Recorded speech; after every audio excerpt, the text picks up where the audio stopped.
Prime Minister Mark Carney has called 3 by-elections in August to fill a few vacancies in the House of Commons. One is in BC, in a fairly safe Liberal seat. The party took that riding with nearly 60% of the vote in the last election. Another one is in downtown Toronto, in another Liberal stronghold. The Liberals won that riding with more than 67% of the vote. And the third by-election is in a Quebec riding where the Conservatives eked out a win with 34% of the vote, narrowly surpassing the Bloc and the Liberals. For more on these upcoming by-elections, I'm joined by Éric Grenier, author of the Writ.ca. Éric, great to see you. Before we get into the real specifics and the nitty-gritty, give me the broad lay of the land here, what you're seeing the polls are telling you heading into these 3 by-elections. Well, we're seeing that the Liberals are still doing very well in the polls. On average, they have more support than they did in the last election, or roughly about the same amount as they had in the last election. The Conservatives are down pretty significantly. The latest average I have is around 35% for the Conservatives. So that is down about 6 points from the last election. The NDP is up a little bit, not really enough to change things, maybe get them to official party status, and the Bloc is roughly where it was last time. So there hasn't been much change except that drop in support for the Conservatives, which has padded the Liberals' prospective majority if there was an election today. And there's a scenario here where the Liberals sweep all 3, right? Yeah, absolutely. I mean, the 2 ridings where they are the incumbent parties, Beaches, East York, and North Vancouver, Capilano, were pretty safe seats for the Liberals in the last election and for the last few elections. But Chicoutimi-Lefjord, that is one that was really tight in the last election. Right now, in my own projections, the Liberals are in contention to win Chicoutimi. They're ahead by 3 points. If we take into account the fact that a seat projection that is based on province-wide polls is always going to have a margin of error, a 3-point lead over the Bloc Québécois right now is effectively a toss-up. And the Conservatives aren't out of it by any means either. I mean, it's a remarkable turnout. Richard Martel won that with 15,857 votes. The Bloc had 15,820. Like, it was a super tight margin with him out of the picture. And I guess the Conservatives dropping off a little bit. Like, what is the landscape that allows the Liberals to become, as you say, a +3 on that riding? Yeah, I think one is, as you said, the Conservatives. They're down a little bit in the polls in Quebec to begin with. So just there, the fact that they'd won the seat by 3 points in the last election, with the numbers we've seen in the polls in Quebec, would put this seat on the bubble. Richard Martel was also really well known. He used to be a junior hockey coach for the Chicoutimi-Saguenay. So he was a bit of a star candidate when they recruited him for the 2018 by-election. So he had some of his own vote. With him gone, the Conservatives are going to probably lose some support. They do have a new candidate in place who seems to be a perfectly respectable person, but not one that has that kind of star power, high-profile name in the riding. And the fact that the Liberals are doing well in Quebec, the Bloc has not really made all that much ground up from the last election, still kind of puts the Bloc in a strong position to have the kind of vote they had in the last election. And for the Liberals, could be doing a little bit better. And when you had such a tight race in the last election, doing a little bit better is potentially enough to pick up the seat. You know, when I saw the news that they were going to go ahead with these by-elections, I assumed there were going to be a bunch. I was a little surprised it was only the 3. The one in particular that jumped out at me was the Simon-Pierre Savard-Tremblay, the Bloc MP, stepped down earlier this year. He's not part of this cycle. The PMO says it's going to have more information in due course. Do you have a sense of why that didn't come in with these ones? If we give the Liberals the benefit of the doubt, we could argue that they were not expecting this by-election because this was the resignation of Savard-Tremblay, so the Liberals wouldn't have had this in their plans. But it is pretty... you don't need to be too cynical to see that this is the seat that the Liberals had the least chance of winning. It is a seat that is held by the opposition. Now that Savard-Tremblay is gone, it's just one less opposition vote in the House of Commons. When we're talking about who has a majority in the House of Commons, it's not just the number of seats that are on the government side, it's the number of seats that are on the opposition side. And with each opposition member that resigns, it is pretty much effectively +1 for the Liberals when it comes to that majority count. So I think they were happy enough to keep that seat vacant, maybe vacant throughout the fall. There is going to be Quebec election that's going to get in the way of any other by-election calls. And a seat that is not occupied at all by anyone is better for the Liberals than one that's occupied by an opposition MP. Fair enough. The timing, I think, is interesting in that you've got, as you say, the Quebec provincial election. You've got the Alberta referendum, which I'm assuming they don't want to get into an electoral battle in the middle of that. But if you include Savard-Tremblay, you've got, is it 4 seats? Because there's Stephen Guilbeault, there's Kathy Wagenthal, Alexandre Boulerius. Like, there's a lot that are sort of piling up here, aren't there? Yeah, that's 4 vacancies, and again, 3 of them are opposition seats. So again, it's better for the Liberals to have them vacant than to try to fill them. So with the Quebec election in the way, also the fact that there is going to be some municipal elections throughout the fall in many provinces, which could also get in the way of some elections. Maybe these 4 seats, and who knows, maybe more. I mean, it is a long time. Might only get filled until after the Quebec election. So now we're starting to talk about November, December. So for the Liberals, these might be the last by-elections that are held before the fall sitting, when there'll be lots going on in the House, and they want to make sure that the Liberal MPs hold their majority by outnumbering the opposition members. I was talking to the power panel about these 3 races that we'll see on August 31st. And, like you can see where the Conservatives don't really have a whole lot to lose. The NDP probably has a little bit more to show. Are the stakes just enormously piled up on the Liberals to deliver on expectations here? I think that they have the highest stakes because, they're defending 2 seats that they're expected to win, and they're expected to win comfortably. Beaches, East York, and North Vancouver, Capilano should be easy Liberal wins. So if they're anything but easy Liberal wins, that could raise some questions. And the ability to add a seat is going to be a big opportunity for the Liberals. If they come up short in Chicoutimi-Lafitte, if it's the Bloc Québécois that wins it, just as a Quebec election is kicking off and the Parti Québécois is projected to be the favorites to win that provincial election, maybe that could be a little bit complicated. But there are certainly some stakes for the Conservatives, Pierre Poilievre, to lose a seat in Quebec where he doesn't have many seats. Right. And for the New Democrats, Beaches East York is not exactly a great NDP riding, but it's kind of riding where they used to finish at least second. Right. They finished a distant third last time, so they're going to have to do better than that. All right, Eric, we're going to leave it there. Great to see you as always. Thanks for this. Thanks for having me.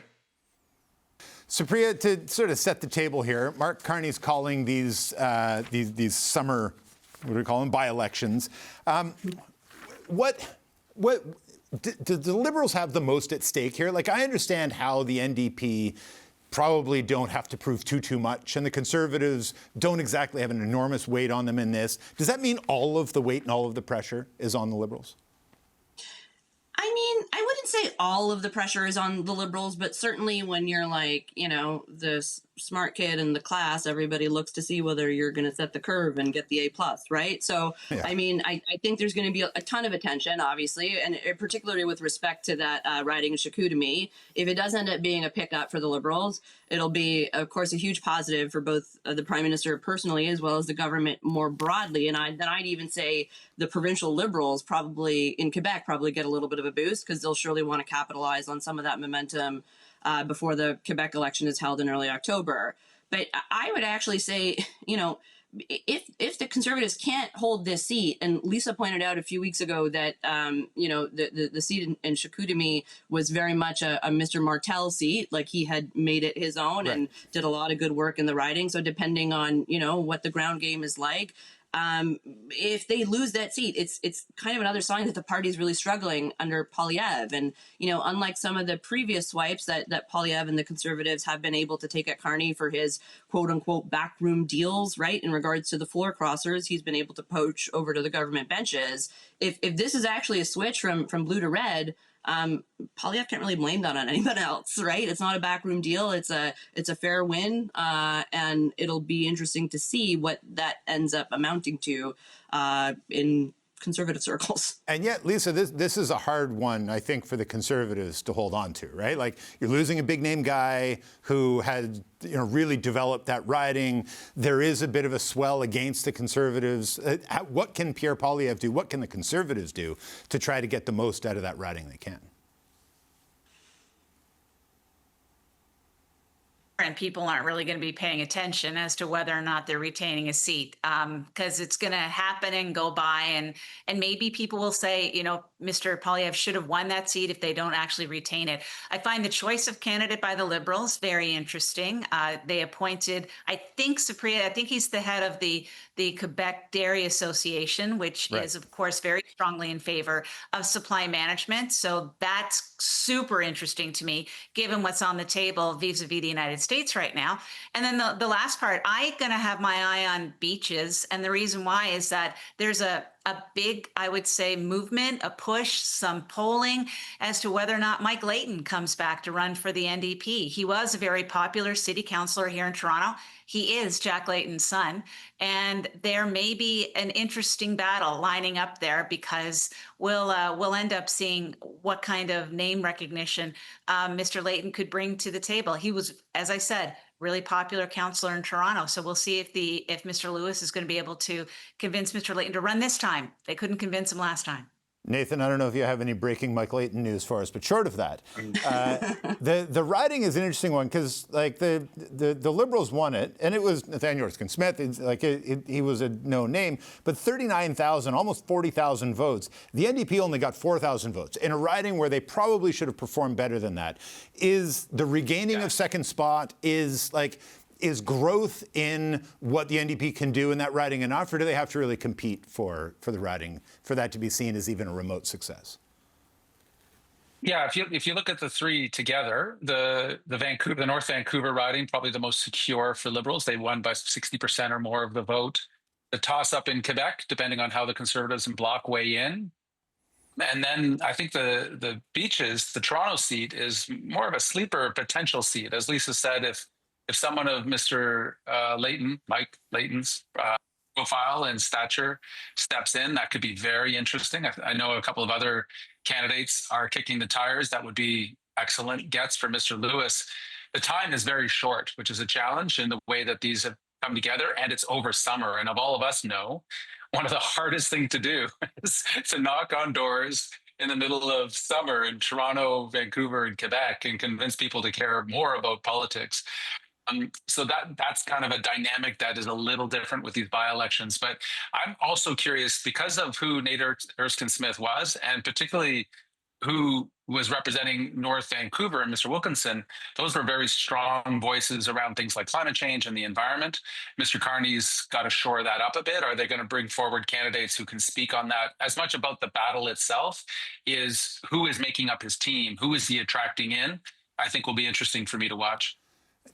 Given that it's like August 31st, it's going to be the four of us and maybe a couple of our friends watching these elections really closely. Like, most Canadians are not going to be focused on this.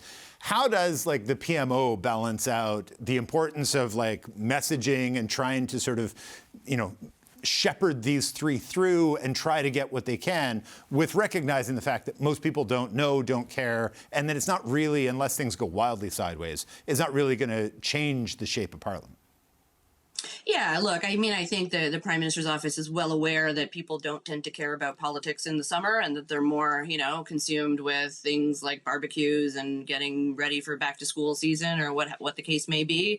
But I think, ultimately for them, what this is going to come down to, and I mean, sounds kind of cliche, but it's going to come down to a ground game. And I'd imagine that they're going to put a ton of resources into a riding like Chicoutimi, where they think they can flip. Yes, if a big name like a Mr. Mike Layton decides to step in Beaches East York, that certainly makes things a little bit more, I think, nail biting from the Liberals' perspective. But for the rest of it, I mean, it will really just, making sure that those lists are tight and right, and the proper doors are being knocked, and your folks are being identified, and, there are volunteers that are ready on the day of to make sure that folks can get to the polling station and to turn out as many people as you can. Lisa, there are these three, but then there are the four more to come. Are we in a period where we're still going to be looking every time? I always forget exactly how many seats ahead the Liberals are, and is the majority one seat? Is there a scenario where we get through that and we can just get back to focus on not minority government, Parliament sort of shenanigans, or is this just sort of the landscape for the next year or so? Politicians and political operatives are always going to be counting seats and always been counting bodies. You can't get past it. That's just the way it is. And I'm really interested in Beaches East York. You asked Supriya about, what resources are they going to put into these campaigns. The Liberals actually cleared the path of a very annoying problem they were having in downtown Toronto vis-a-vis plans for the expansion of Billy Bishop Airport. Yeah. And then on Friday, Stephen McKinnon, I love it when ministers put out edicts on Friday afternoon. You know what that means? It's kind of like, let's get this out and walk away. And he put it out saying, we've considered it, we've heard from the people, we're not moving ahead in that direction right now. And then all of a sudden, the by-elections on Sunday. What a shock. Wow, that's not transparent at all in terms of getting an issue out of the way that they could perceived as being something that was going to be problematic for them. So I think Nathan's right. I like this as a sleeper. This could be a sleeper because there could be some folks who want to punish Mr. Carney for even thinking about expanding the island airport. And this deal that he had, a handshake deal with Mr. Ford about one would support the Alto project and the other. This will all roll out during this time of this by-election. So you never know what's going to happen. It'll be interesting for us. Nathan, I was back in Quebec City last weekend at a friend's retirement party and had a bunch of really interesting conversations about Alexandre Boulay-Riss leaving and what that does to the NDP in terms of a progressive voice, but also just like really well-known and well-liked in Quebec. What does the NDP need to do to not get squeezed in that situation? It's going to be, if you're talking about the election that comes, the by-election that'll eventually come for Alex's seat in Montreal, it's right. A great candidate. That's down the road. Alex was exceptional. That's down the road. It's a few months. And by the way, I like these like 1 seat, 2 seat. I thought those in the media would like them too, because it's interesting. Who knows? It also tends to democratize our parliament quite a bit because the power doesn't concentrate in the prime minister's office quite the same way. But to Lisa's last point, the island airport issue was clearly an issue for the Liberals. They were hearing it. We're talking to Liberals, and they were hearing it on the doorsteps. They were hearing it in phone calls. Mr. Carney may or may not have had a deal with a premier of Canada's largest province and chose to not go ahead with it, to get it off the books. That shows that they care about this seat significantly, and maybe future seats. Can you trust that the Liberals are not going to raise it back up if Mr. Ford keeps pushing? That'll be a question that'll be in this by-election. But the fact that they would make a move like that, given the reporting we've heard about this airport, shows that there's a great sensitivity, not just around the issue, but around the viability in a seat like Beaches East York and why they wanted this issue not to be on the table when voters go to the polls there at the end of August. It is certainly something, I live in Toronto now, it is something we are all, the whole city is talking about. So it'll be interesting to see how it plays out in the light of an actual election on August 31st. Anyways, we're going to leave it there. Thanks to you all, Lisa Raitt, Nathan Cullen, and Supriya Dwivedi.